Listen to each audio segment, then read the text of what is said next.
எல்லா இடத்துலயும் சாமி இருக்கு, எதுக்கு கோயிலுக்கு போற? நீ தானே சொன்ன தூண்லும் இருக்காரு துரும்பிலும் இருக்காருன்னு சொல்லிட்டு அங்க போய் அந்த இடத்துல முட்டி மோதி அந்த சன்னதிக்குள்ள போய் அங்க அந்த இடத்துல மட்டும்தான் இருக்குங்கிற மாதிரி நடந்துக்கிறீங்களே, நல்ல கேள்வி தானங்க இது, நியாயம் தானே?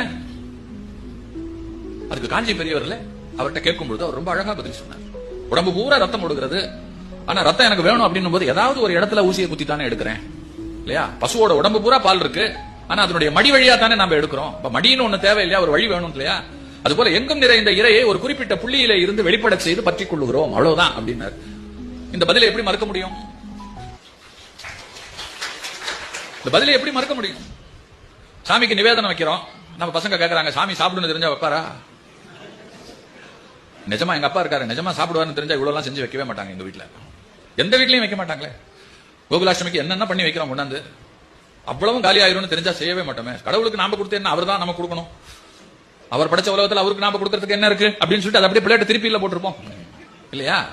இதை கேட்கறாங்க, சாப்பிட மாட்டாருங்கிற தைரியத்தில் தான் எல்லாம் படைக்கிறோம், அப்புறம் நாமளே சாப்பிட்டுக்கிறோம். எவ்வளவு பெரிய ஏமாத்து வேலை, சாமியே ஏமாத்துறது இல்லையா? இது ஒரு கேள்வி. இந்த கேள்வியை அப்படியெல்லாம் அலட்சியப்படுத்திட முடியாதே, நியாயமான கேள்வி தானே. இதுக்கு எத்தனை பேரால பதில் சொல்ல முடியும்? பெரியவர் பதில் ரொம்ப அழகா சொன்னார். ஒரு புத்தகத்தை எடுத்து கொடுத்தார், அதுல இருக்கிற மந்திரத்தை படிச்சுட்டு வான்னு சொன்னார். மந்திரத்தை படிச்சுட்டு வந்தான். இந்த புத்தகத்துல இருக்கிறது உனக்கு வந்துருச்சான்னு கேட்டார். படிச்சுட்டேன் சொல்லு அப்படின்னார். அந்த புத்தகத்துல இருக்கிறது அப்படியே சொன்னான். அப்ப அவர் அடுத்து கேட்டார், அப்ப இந்த புத்தகத்துல இருக்கிறது உனக்கு வந்தாச்சு இல்லையா அப்படின்னு கேட்டார். ஆமா வந்தாச்சு அப்படின்னா, அப்ப இந்த புத்தகத்துல அது இருக்கக்கூடாது இல்லையான்னு கேட்டார்.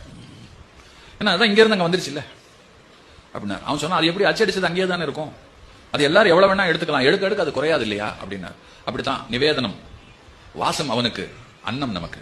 வாச வடிவத்தில் அவன் எடுத்துக் கொள்கிறான், அது குறைவதில்லை.